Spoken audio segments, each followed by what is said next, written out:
Welcome back to the channel, ladies and gentlemen, and today we're going to be talking about the aftermath of UFC 316. So I came up with this idea, I usually do the predictions, so I thought from now on, following 316, I think I'll do like a video talking about what the fighters from the main card, what we could potentially see them do in the future. So let's start off with the first fight, was Sensei Luque versus Kevin Holland. Now, Kevin Holland won by submission, by Darth choke, and he made a little funny joke. I thought it was very funny. In his Octagon interview, they should change that shit to the Dark Man coach choke. I thought it was really funny. Kevin Holland is a really good, got a really good personality, and he's very good for the UFC. And then he called out. He said he wants to fight the worst welterweight in the division, and he called out Colby Covington. Now, I think that's a great fight to make. That is a great fight. The build-up will be so good. They're going to go, the back and forth is going to be good. And the fight's going to be competitive too, because they both can wrestle. They both have submissions in their locker, and they're both decent strikers.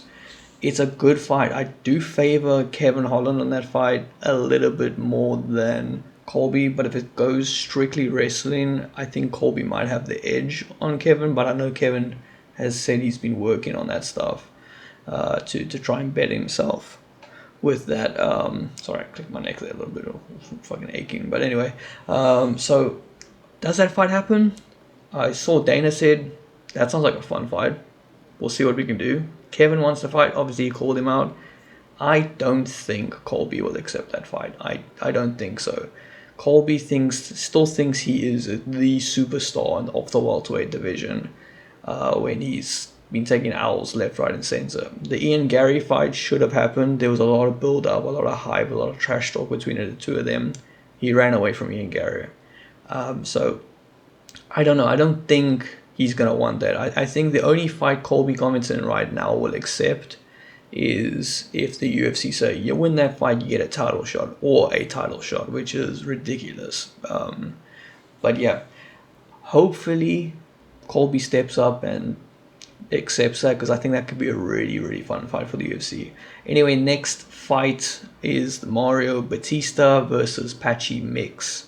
Now, I said this, the new guys coming in from outside organizations that absolutely dominate that organization, they come in, have been losing coming into the UFC, and they are all on a bad streak. I don't think there's a lot of them that are coming in and absolutely dominating or doing well in the UFC. And I got it right again. Mario Batista won by decision. And a lot of people were saying I kind of drifted off a little bit before this fight, so I watched a little bit of the Kevin Holland fight in round 1, and I started drifting off because these fights are really early for me. And I fell asleep before this fight, but I did wake up before the co-main. So, yeah, so I heard a lot of people say that not a good fight from Patchy. It was one of his worst performances, apparently, ever. That's what people were saying. I checked it out. I just see some highlights. He didn't look that great. Like, Mario kind of looked comfortable there. But yeah, what do you do with Patchy Mix? He's supposed to be the superstar. And that's what I was saying with all these other guys that come in from other organizations. What do you do when they lose? Like, we just had Pitbull lose. What do you do with him now? He lost to Yari. What do you do?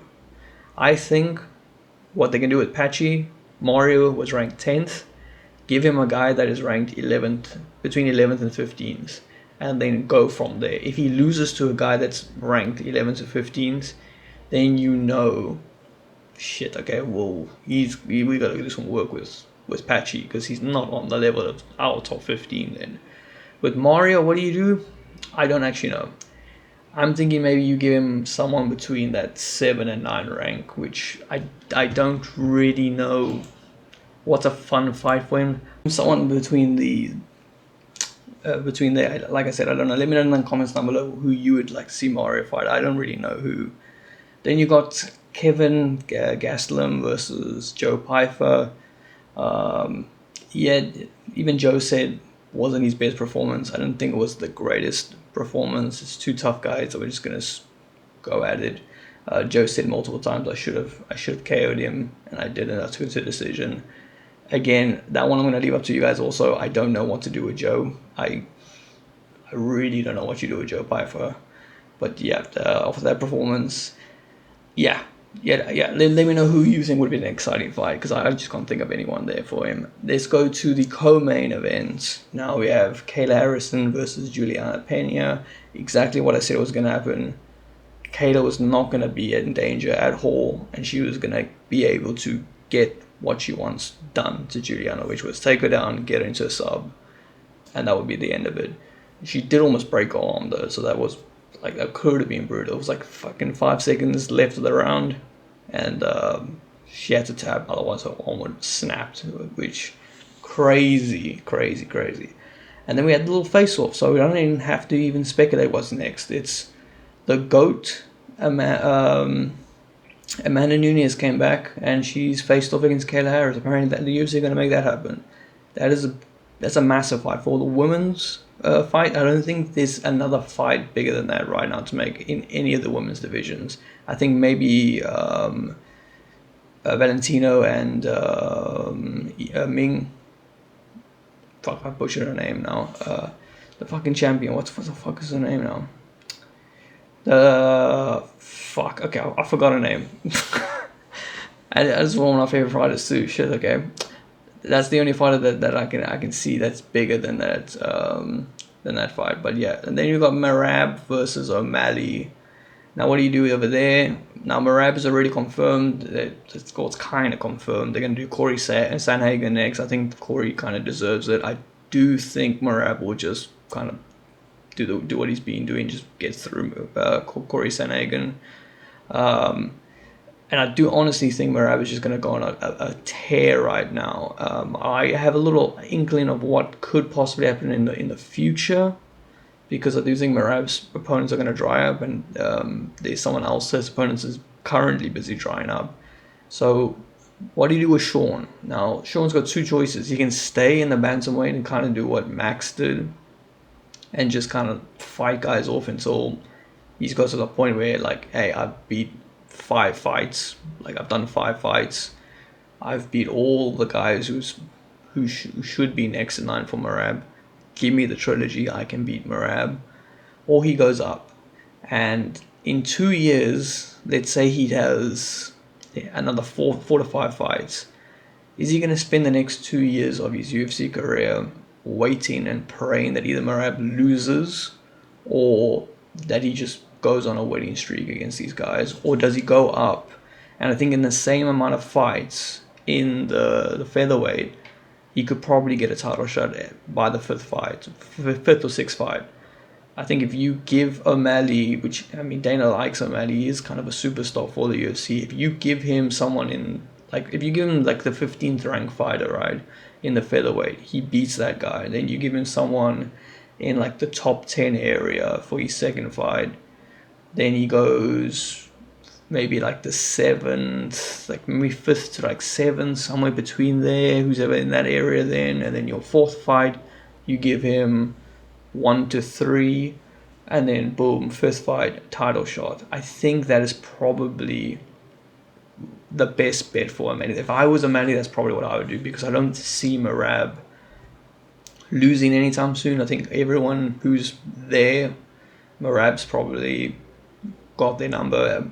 Fucking Dana said, well, let's make Umar and Merab too. We've already seen that. That's not going to be impressive. Merab dominated him. It's not an exciting fight for me personally to watch.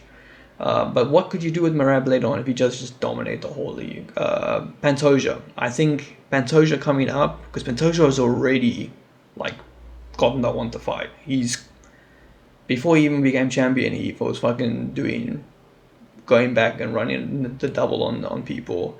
So he's running out of opponents. So the only thing for him is to go up and fight Merab. That is going to be a massive fight if that happens.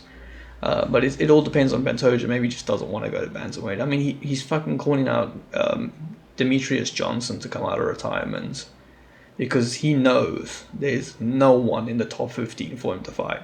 but that's a discussion for another day, because he does have a fight against Cara France coming up, which they have apparently already fought. I didn't know that. I think it was before the UFC or Contender Series or something like that, and Pantoja did win. So it's, again, he technically beat Cara France. So it's like, again, we're doing this, but yeah, I don't know.